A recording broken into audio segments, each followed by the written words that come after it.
En el tema hidrostática, analizaremos las características de los fluidos que se encuentran en reposo. Para el estudio de la densidad tenemos que tener muy presente los diferentes estados de agregación de la materia. En el caso de los sólidos y líquidos, el espacio intermolecular es muy pequeño, lo que impide que se puedan comprimir. Los gases presentan más espacio, son comprimibles.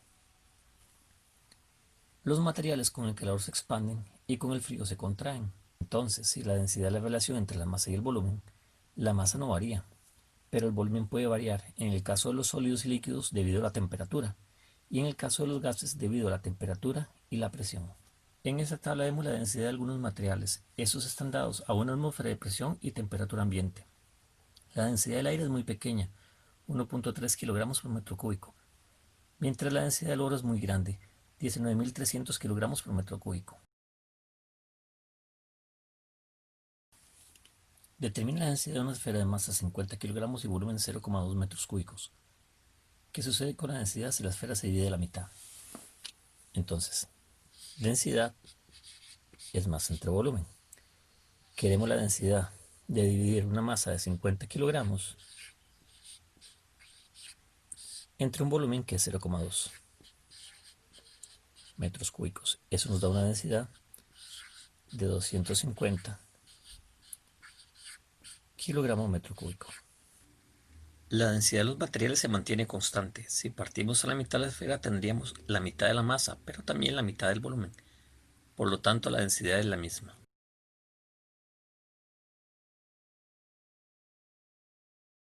Determina la densidad de un trozo de vidrio de densidad 2600 kilogramos metro cúbico y volumen 0,2 metros cúbicos. Densidad es masa entre volumen. Esta vez nos dan la densidad, 2600. La masa es la pregunta y el volumen es 0,2.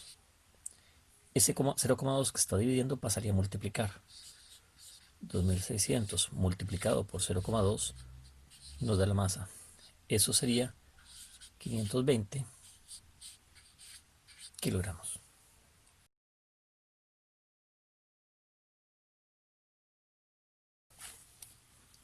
Determina el volumen de un bloque de hielo de masa 10 kilogramos y densidad 920 kilogramos metro cúbico. Entonces, densidad es masa entre volumen. La densidad es 920. La masa es 10 y el volumen se quiere averiguar. Despejando, cambiaremos estos dos de lugar. Tendríamos 10 dividido entre 920 y obtendríamos 0,010 metros cúbicos.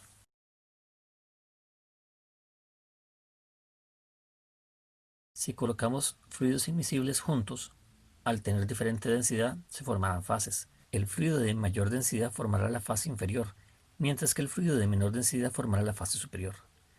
De igual manera, si colocamos un sólido en un líquido y el sólido es menos denso que el líquido, flotará parcialmente sumergido. Es posible determinar la parte sumergida experimentalmente calculando el volumen del líquido desalojado y comparándolo con el volumen del sólido, o teóricamente a partir de la relación entre la densidad del sólido y la densidad del líquido. Determine el porcentaje sumergido en un iceberg. Para solucionar este problema ocupamos algunos datos. La densidad de hielo es 920 kilogramos metro cúbico y en el caso del agua tenemos dos densidades, 1000 y 1030 si se trata del agua salada. Un iceberg flota en el mar, así que utilizaremos los datos del agua salada. La parte sumergida sería la densidad del sólido entre la densidad del líquido. La parte sumergida sería la densidad del sólido, que se trata de hielo, 920, y la densidad del líquido, que es agua salada, 1030. Eso nos da 0,89 como la parte sumergida. La parte sumergida es el 0,89, que implica un 89%. Los porcentajes suman 100, las partes suman la unidad o 1. Entonces, si nos preguntaran cuánto está sobre el agua, por lógica, ¿cuánto falta para 100? A 100 le quitamos 89 y obtendríamos un 11% o un 0,11 si nos estuvieran pidiendo la parte.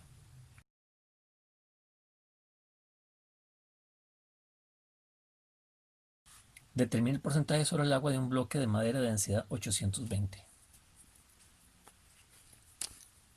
La parte sumergida sería la densidad del sólido entre la densidad del líquido. La parte sumergida sería la densidad del sólido, que son 820, entre la densidad del líquido, que es 1000. Eso nos daría un 0,82. O sea que el 82% se encuentra debajo del agua. Pero me piden el porcentaje sobre el agua. Entonces, si a 100 le quito 82, tendríamos un 18%. Entonces, de nuestro bloque, debajo del agua tenemos un 82%, pero encima del agua tenemos un 18%. Determine el porcentaje bajo el agua de un clavo de acero de densidad 7800 kilogramos metro cúbico. Teóricamente, el clavo se va a hundir, porque su densidad es muchísimo mayor a la del agua, y podríamos por deducción lógica suponer que es un 100%. Probémoslo. Parte sumergida, densidad del sólido entre densidad del líquido. Entonces, la parte sumergida serían 7800 dividido entre 1000. Eso nos daría un 7,8, o sea, un 780%. Los porcentajes no superan el 100%, así que por deducción lógica, un 100% está debajo del agua. La presión es la fuerza por unidad de área. En el sistema internacional se mide en pascales. Si tenemos un objeto que se coloca libremente, como este cilindro que está ahí dibujado, la fuerza que estaría ejerciendo sería su propio peso.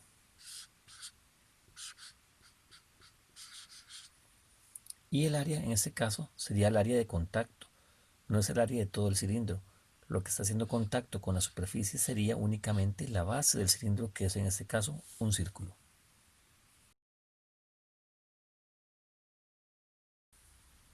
Determina la presión de un cilindro de 2 kilogramos que se apoya sobre una superficie, sabiendo que el radio del cilindro es 2 metros y la altura 3 metros. Entonces, en la base tenemos 2 metros, de altura tenemos 3 metros, y la fuerza es el peso. Peso, por definición, es masa por gravedad. Entonces, presión es fuerza entre área. Pero ¿quién es la fuerza? El peso, o sea, masa por gravedad. El área es el área de un círculo, pi por el radio al cuadrado. Entonces, la presión sería la masa, que es 2, la gravedad, que es 9,8, sobre pi por 2 al cuadrado. Esto nos daría una presión de 1,55 pascales. La unidad del sistema internacional de presión es el pascal. ¿Cuál es la presión mínima que ejerce un paralelepípedo de 2 por 3 por 4 metros y masa 8 kilogramos que se coloca sobre el suelo? Un paralelepípedo es un prisma rectangular.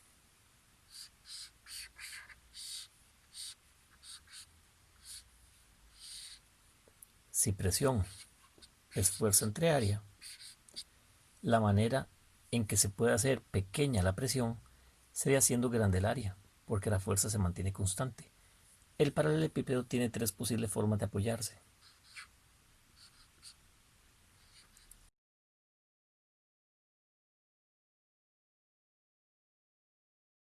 Si lo apoyamos sobre la cara A, la presión sería la máxima porque es el área más pequeña, mientras que si lo apoyamos sobre la cara C, que es igual a la inferior de 3 por 4, tendríamos la presión mínima. Entonces, presión es fuerza sobre área. De igual manera, la fuerza es masa por gravedad, pero en este caso el área es un rectángulo de 3 por 4.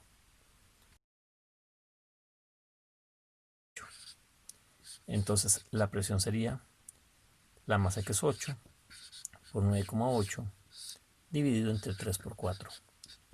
Eso nos da una presión de 6,53 pascales.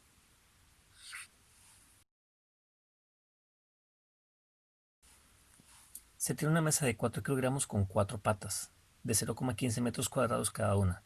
¿Cuál es la presión en cada pata? Entonces, presión es fuerza entre área que sería masa por gravedad, entre el área. Noten que estas unidades son metros cuadrados, o sea, automáticamente me están dando el área. No tengo que calcularla. La presión sería la masa, que es 4, por la gravedad, que es 9,8. Ahora, el área de cada pata es 0,15. Pero no es una pata. La mesa está apoyada sobre 4 patas. El área a soportar es el de 4 patas. Entonces aquí tengo que colocar las 4. Eso nos daría una presión de 1,47 pascales.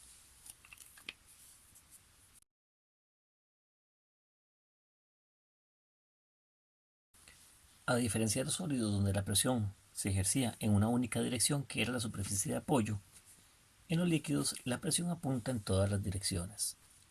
La fórmula de la presión es densidad del líquido por la gravedad por la altura de la columna líquida.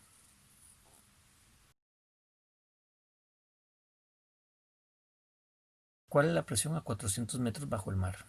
Entonces, presión sería densidad por gravedad por altura. En el mar hay agua salada, la densidad era 1030. Esto lo sacábamos de la tabla que habíamos visto.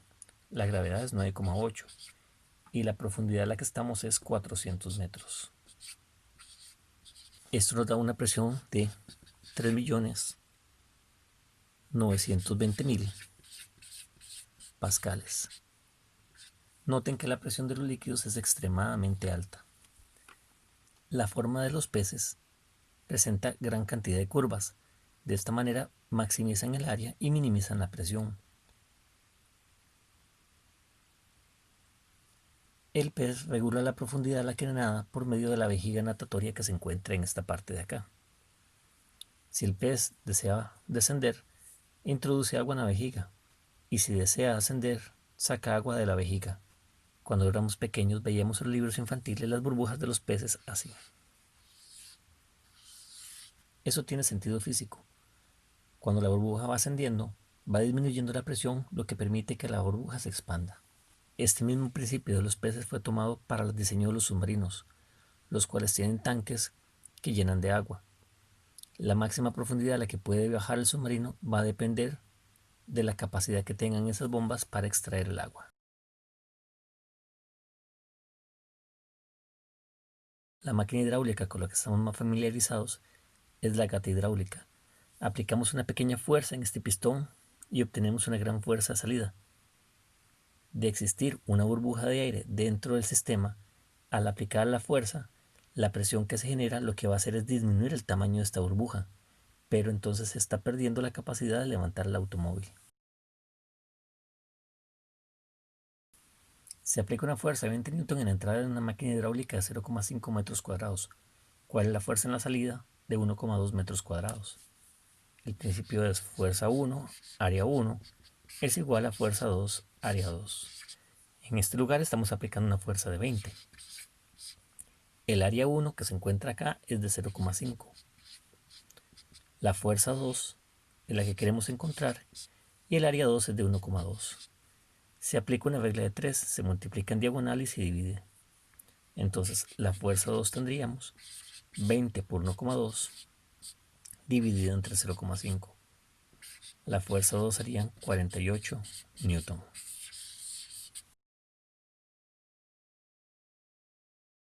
¿Cuál es la fuerza necesaria en la entrada de una máquina hidráulica de radio 0,2 metros para levantar un auto de 500 kilogramos en la salida de radio 0,4 metros? Fuerza 1, área 1, fuerza 2, área 2. La fuerza 1 es la pregunta, pero el área no me la están dando, me están dando el radio.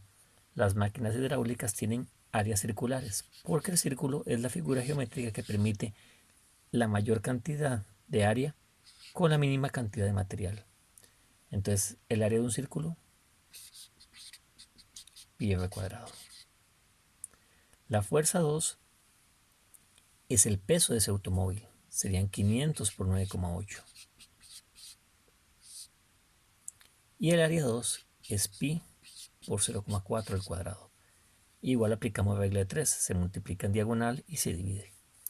Entonces, la fuerza 1 sería 500 por 9,8 por pi por 0.2 al cuadrado dividido entre pi por 0,4 al cuadrado. Obtendríamos una fuerza 2 igual a 1225 newton.